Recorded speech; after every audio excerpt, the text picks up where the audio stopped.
Hi guys, I wish I could see you all. Greetings from Austin. Sorry, I just got out of the shower. So one of the benefits of a virtual con is that I can kind of chill out here at my house and take a shower right before. One of the bad things is I didn't do my hair. I'm still getting used to it, so I don't know how to do it just yet. So I'm kind of, if y'all have hints or comments, I can click on the comments. So please tell me how I should do it, what kind of products I should use, because I don't know how to. Anyways, it's been a hell of a week. We all know why. Supernatural aired its series finale on Thursday. And I don't know about y'all, but I shed some tears. I watched it here at the house, and everything kind of came flooding back. And it was really emotional for me. I don't know how it was for you guys. So I'm looking forward to hearing it. I wish I could see your faces. I know I can feel you guys. I can feel y'all watching, and I can feel like you're with me, and thank you. I feel the love, but and I hope y'all feel it back for me. In the meantime, let's see what questions we have. Steph, am I going to Rosa_T? Hi, Jared. I'm Rosa Q. What are your top 3 episodes and why they're your favorites? Okay. All right. Well, that's a doozy to start with. I am going to go with the obvious for me, which is the series finale, and that is my favorite. For a lot of reasons, most of which is I'm a fan of storytelling first and foremost. And I guess the way I figured out early in life is that the way I can be a part of storytelling is through acting. And so looking at Supernatural as a whole and looking at Supernatural as a 15 and a half year and 327 episode story, which is like the ultimate trilogy. Like I think we put Lord of the Rings to shame by hundreds of hours. I feel like as a fan of storytelling, the finale did something that we all thought was impossible. It answered a lot of questions, and it wrapped up things in a way that were meaningful and poignant and frustrating, but wonderfully frustrating, if that makes any sense.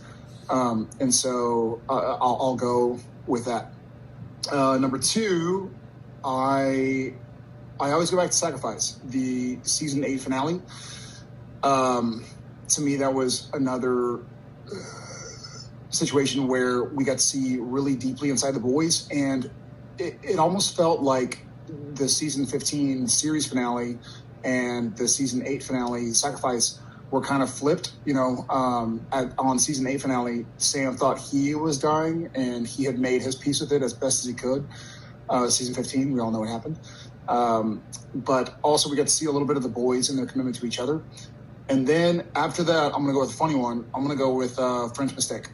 Having everybody come back and just making fun of ourselves, it really stands out in my mind as an hour of television that I don't know if any other TV show could do. So those will be my 3. All right. Auxane, Auxane. Hello, Jared. I want to know if the pie scene where you put someone in Dean's face was scripted or not. Love from France. Love back to you in France. It was scripted, and I got to do it a few times, which is pretty cool. And then I don't know if any of you saw this, but when they cut to Sam and he throws the pie in Dean's face, and then there's a passerby at the pie festival in the background who kind of looks and is shocked. That is the one and only legend Bob Singer. So that was a little bit of like Alfred Hitchcock from Bob. So we had a lot of little Easter eggs in the finale for you guys, and that was one of them. I'm sure some of y'all noticed, but the passerby in the background, it kind of goes like, oh, that dude just potted another dude. It was the director and longtime executive producer, Bob Singer. So that was scripted, but it didn't make it any less fun.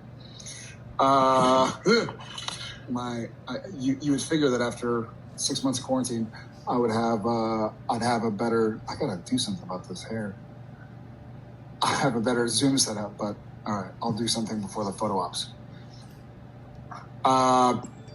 Aline Luz. Hi, Jared. My name is Aline. I'm from Rio, Brazil. How were the first days on the set of Walker? Ben, I love you so much. Aline, Alane, I don't know how to say it. I love you back. Thank you for asking. It's been awesome. It's been strange, for sure, but it's been incredible. I feel so lucky and fortunate to be here in Austin, Texas, where I can see my kids in the morning or see my kids at night and see Jen mornings and nights, ideally. Sometimes I'm up at 3 a.m. to get off to work and don't get home till late. But, I feel so proud of what Supernatural was and the way we told those stories. And so I'm hoping to recreate some of that with Walker and just keep telling stories and keep kind of hoping to entertain y'all, entertain myself, and learn through another character. And I learned so much through Sam, and I'll always take it with me. And we're 4 weeks in on Walker, and I go back to work tomorrow at, I think, 4 a.m. Texas time. So fun times. But it's great. Great crew, great cast. And I just feel so fortunate and blessed. So hopefully y'all guys tune into that as well. I think you'll enjoy it. Patakenga. Hi, Jared. I'm Erica. Question, how do you deal with bad hair days? Kisses from Brazil. You know how I deal with bad hair days. That's how I deal with bad hair days. I think for me, every day is a bad hair day. I don't think other than when I work, I don't do anything with my hair. I probably should. I should learn how to. But I just have always felt more comfortable just kind of tucking away in a beanie. And now it's a beanie and a mask. And so I think bad hair days, I throw a cap on. And it's different now because this is much easier to hide than the Sam do, which was, out here. So I think I think my neck where Sam's hair was long was like a baby's butt. I think as soon as I got my hair cut, it got sunburned like at midnight because it hadn't seen the sun in 15 years. And so I these days it's pretty easy. I just throw on a baseball cap or a beanie and kind of get on. Hello, back to Rio. Okay, Eduarda Aguiar. Hi, Jared. Do you think that if there was a crossover between Supernatural and Walker, Sam and Cordell would be friends? I love you so much.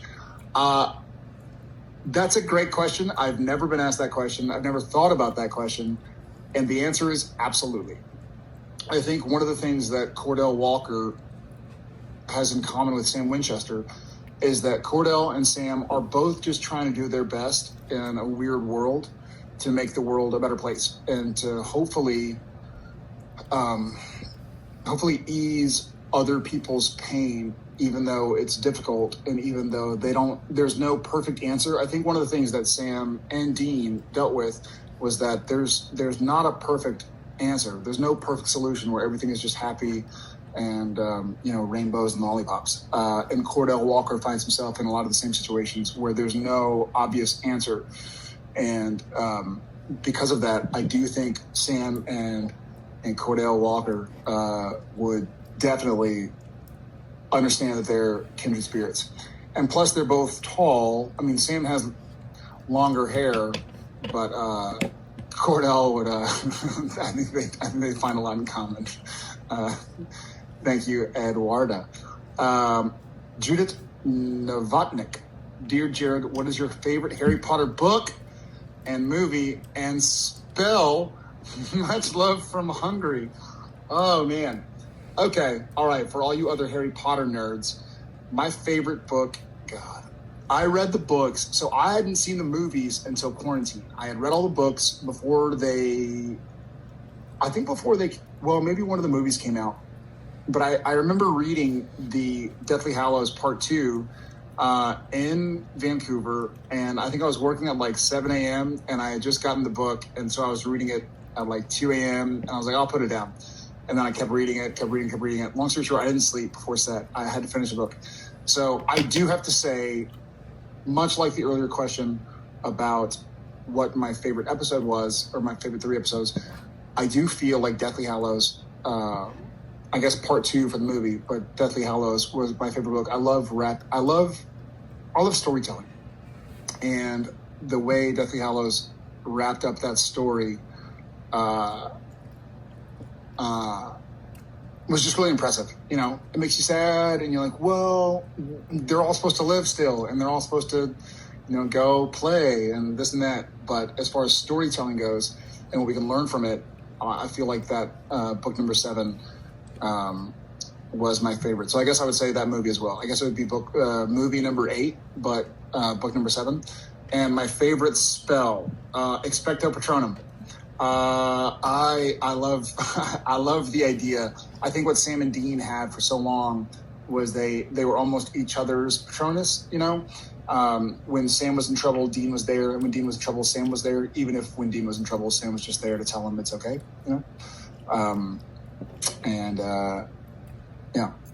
You can go. So I do feel like the idea that you have somebody or something that supports you and knows what you need, even if what you need isn't what they want, is pretty powerful to me. So let's bring out those Patronuses? Patronusi? I don't know. What's the plural of Patronus? Thank you for the question. Jordana Maria. Question: what was the craziest and funniest moment you had behind the scenes of SPN all these years? Craziest and funniest moment you had behind the scenes.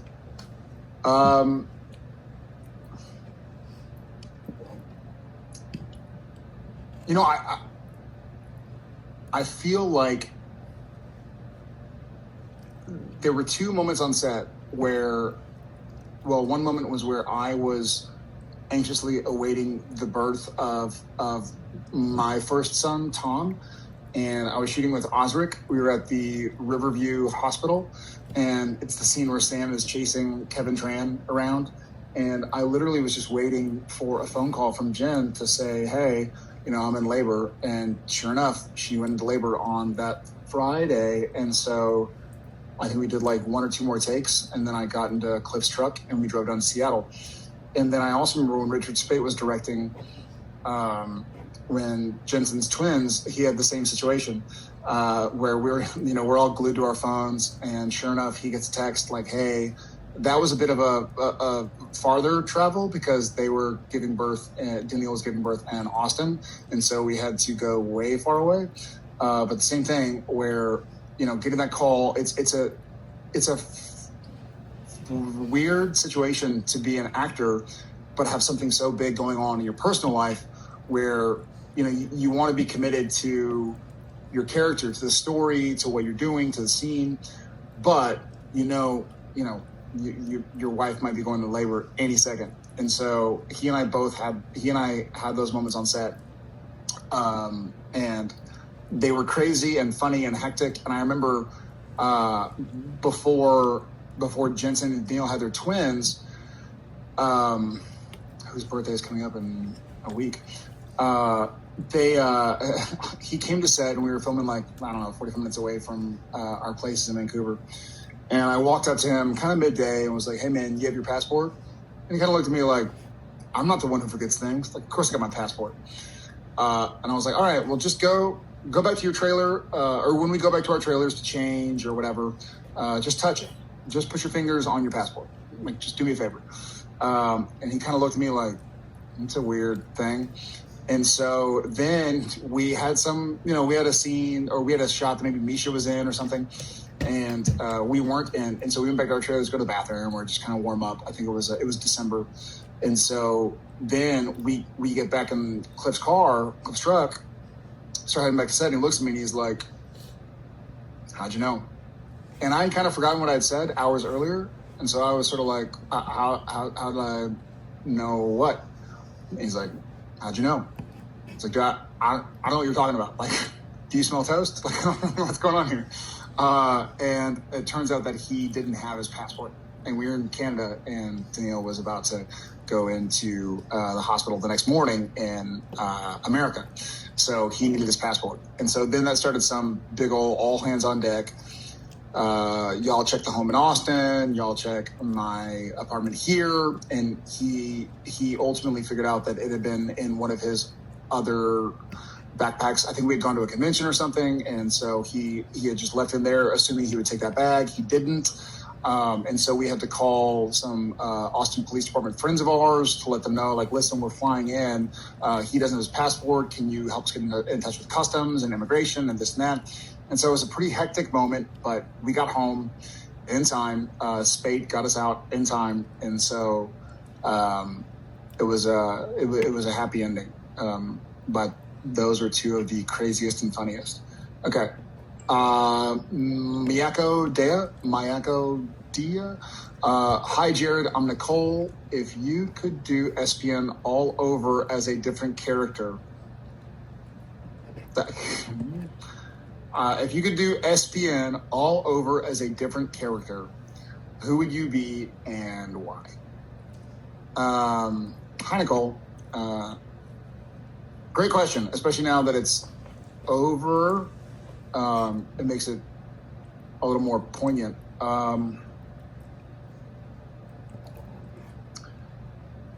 This is a two-part answer. Here I am, it's Sunday, and so Thursday night, Friday night. I'm 3 nights away from saying bye to Sam and Dean. And part of me, the biggest part of me is thinking that I have to be Sam,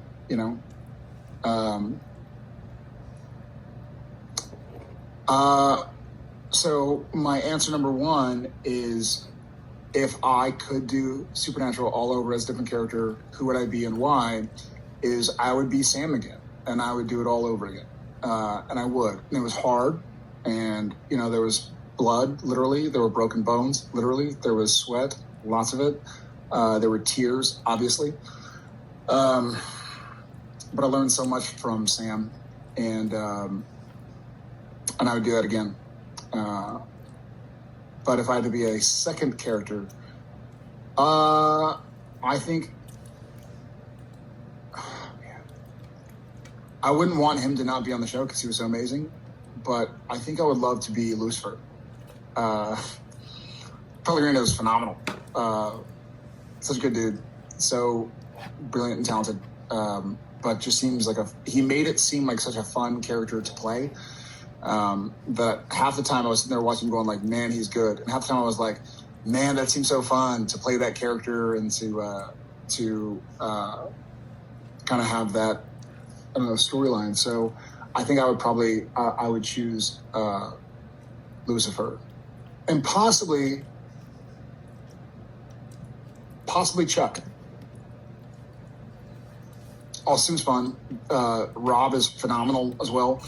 And I wouldn't be as good as he was, but I would have fun with it. And he seemed, Rob and Pellegrino both seem like they're having so much fun with their characters. And so much fun playing that sort of dichotomy between, like, they know something you don't know, but they're going to be kind of funny about it, kind of tongue-in-cheek and kind of caustic. And so those two characters, I would be Sam first, and then I would want to be either Lucifer or Chuck. Thanks, Cole. J2MN fan. Hi, Jared. The You Define You campaign struck home to me. Thanks so much. What specifically inspired you to do it? Thank you. It meant a lot to me. And if I didn't just work out in my You Define You shirt, and if it wasn't in the washing machine, I'd probably be wearing it right now. The end of Supernatural was really difficult. It's still difficult. And I've watched some of the reaction videos, and I'm like crying watching people. I feel like there should be now the episode of Supernatural, the reaction videos, and then our reaction to the reaction videos. That might be kind of fun. But I was going through it was pretty difficult. We got sent home March 13th, Friday the 13th, and we had 2 episodes left to do, and I had a really tough go about trying to figure out like who I was, who I wanted to be, who I was going to be after the show ended. And I had I was living in Austin for the first time ever, even though I'd moved here, whatever, 10 or 11 years ago. But I was here with Jen and the kids, and we were all stuck at home, like we all were around the world. And I sort of had this really difficult time figuring out like who I was, because I knew that a big part of my personality was going to be gone as soon as Supernatural ended. And so I love quotes. I love books, and I love sayings, and I try to quote Shakespeare and Dr. Seuss here and there, because I think they were both brilliant and timeless. And I sort of just stuck onto a mantra of like, I'm gonna define me, and I needed that at that point in time in my life, and I needed it since, and I needed it before and didn't realize it. And so I think for me, it was more like, as opposed to feeling like I was going through something negative, I wanted to remind myself that I was going through something positive, and that I would come out on the other side the way I chose to, and that I wasn't going to be kind of doomed to be what bad people on the internet say, or what the business says, or yada, yada, yada. I could pave my own way, much like Sam and Dean did.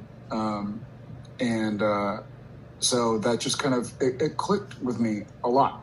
So I'm glad it meant a lot to you too.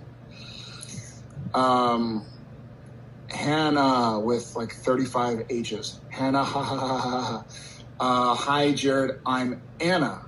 Wait, your name is Hannah, H.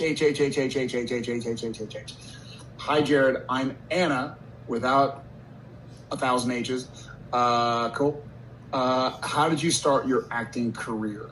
Wow. Well, I acted in high school. I acted in school, like middle school I did plays, and high school as well. And then during my junior year, I auditioned. I went to LA during my spring break as a senior in high school. I'm kind of going all over the place. All right. Between junior and senior year, I was working at a ranch, Holt Ranch here in Texas, and I won a contest to be a trophy presenter at the Teen Choice Awards, which just meant that I basically handed off a surfboard, which I have one here, which is kind of neat. Hold that thought. Look at this.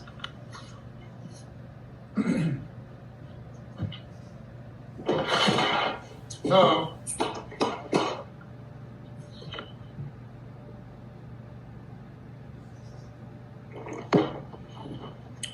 kind of fun. So here I am in my office in Austin, and I have my, I had to take it down because I was like, it's too colorful in the background.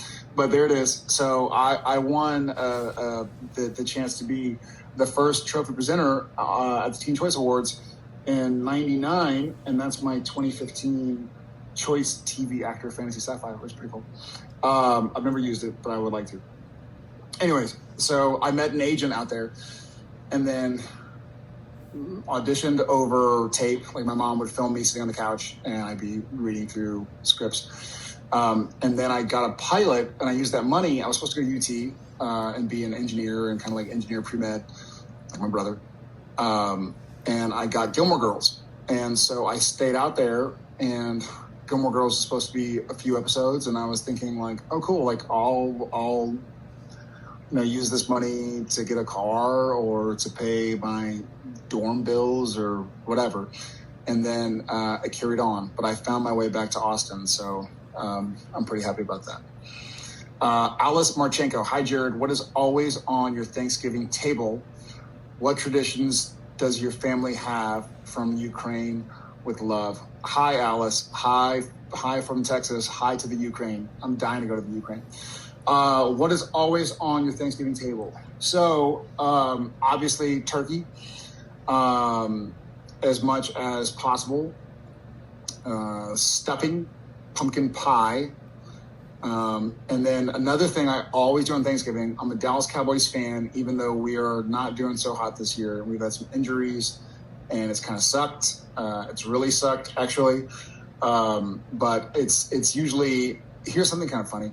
So we would always do Thanksgiving dinner or Thanksgiving meal midday. Like we would eat Thanksgiving, our big Thanksgiving dinner, meal, whatever you call it, our Thanksgiving table would be like around noon. And so we would eat and eat and eat until we were miserably full. And then we would sit on the couch and watch the Cowboy game and take a nap. And then we would wake up and make leftovers with what we had just had a couple hours ago. And we would always make nachos, and not good nachos. Like we would just get tortilla chips and grated cheese and put it in the microwave. And so we'd end up having like turkey nachos later that night. So turkey and nachos is always on my Thanksgiving table. I hope you're well in the Ukraine. That's so Ravina. Hi, Jared. I'm Ravina. Hi, Ravina. I like what you did there. That's so Ravina. That's so Raven. I like it. See what you did. Pretty good. Sending lots of love from Chicago. I wish we could have gone to Chicago. I miss Chicago. I love Chicago. Hi, Ravina from Chicago. How would Sam Winchester spend his time in quarantine? So I think we saw how Sam Winchester would spend his time in quarantine. Sam had that giant library there at the Middle Letters, which no longer exists. How would Sam spend his time in quarantine? He would do a lot of reading. He would plow through all of those books there in the Middle Letters library, and probably walk around the. I think he would maybe have like a little pedometer watch that tracks your steps, and probably make sure that he got like 20 or 30,000 steps every day. But he would sit there and he'd be fine. Sam was an introvert and enjoyed his alone time. And so I think he would be doing a lot of what we saw there in that final episode. He would do some laundry, he would take a shower, he would do some reading, and I think he'd enjoy it. Okay. Nikki_MB. Hi, Jared. Lots of love from Nicole in Puerto Rico. Hi, Nicole in Puerto Rico. Which country would Sam and Dean like to visit on vacation? Puerto Rico, for sure. I think one of my regrets. I think one of my regrets is that Sam and Dean never got to go to their beach vacation they wanted to so badly. And so I think that Sam and Dean, if they could have found a demon or something in Puerto Rico, then they'd have been there like that. I'm not sure if the car could have gotten there, but maybe they'd find a way to drive. They'd find some floaties or something for the Impala to to cross the ocean. So thank you, Nicole. Kaelista is less than 3. I don't know. I know it's not called is less than. But hi, Jared. Thank you so much for the beautiful finale. Were any lines added or ad-libbed by you two? Yes. Yeah. A lot of me. So, Andrew Dabb and Bob Singer are phenomenal and did a great job trying to do the impossible. And I think they did it. And there were some scenes. There were some things that occurred to me that I really wanted to touch on. One of the things, a little like Easter egg that we had in the barn scene was at first when Dean says to Sam, to keep on going, and it was written, Sam says, I can't do this without you. And it occurred to me that I thought it'd be neat to kind of have a throwback to the pilot and say, I can't do this alone. Like Dean said to Sam outside the Impala in the pilot. And then for Dean to say, yes, you can, like Sam said to Dean in the pilot. And then for Sam to say, well, I don't want to. And that harkened back for me to the way we all started. Another thing that I really thought was important was that the first things we ever saw Sam and Dean say to each other on camera, obviously they had grown up together, but the first thing Dean ever said to Sam was, hey, Sammy. And the first thing Sam ever said to Dean was, Dean, because at the time they were in a fight and in a dark apartment. And so I thought it'd be really neat if the first words Sam and Dean ever said to each other on screen were also the last words. So when we're on that bridge and Dean says, "Hey, Sam," and then it cuts to Sam and I'm dressed like as best I could, like the pilot with Dean, and then a few things there in the barn scene. We talked with Andrew, Gab, and Bob Singer a lot, and we just said like, "Hey, are y'all okay if we kind of see what makes sense, what we're feeling, repeating lines here or there, or just kind of going with the flow?" And at that point in time, when we shot that scene, Jensen and I knew Sam and Dean in a way that no one else could.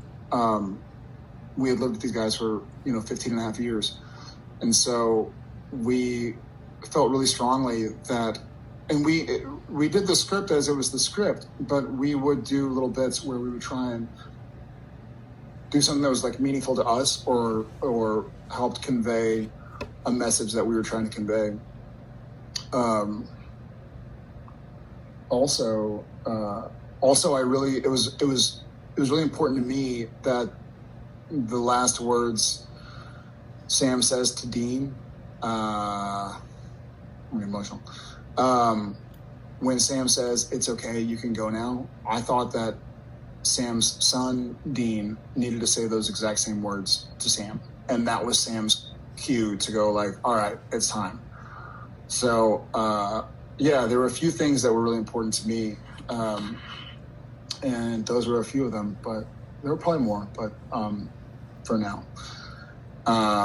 Thank you, Kaylista. Lauren _Nicole. Hi, Jared. I was wondering if you could talk about the Easter eggs you and Jensen put in the finale, like Sam wearing Dean's watch when he died. Oh, you saw that? Yeah. So I just talked about a few with the lines, with kind of giving homage back to the pilot with "I can't do this alone. Yes, you can. Well, I don't want to." And ending with "Hey, Sammy and Dean." But yeah, you saw so Jensen and I both big watch fans, and we thought it would be something that Sam would have kept and worn, Dean's watch. And I'm glad you saw that. I didn't know any. Well, whatever. I mean, it was right for Sam. Sam would have changed his watch to Dean's watch. And so it's neat that you saw it. Good eye, Lauren and Nicole. Good. I'm glad that conveyed. Sam Liquor. Sam Liquor 81. Okay. Hi, Jared. Sending love from Korea. Okay. How did you feel about Sam's ending? Sam Liquor 81. Hi, back to Korea. Wow. I've had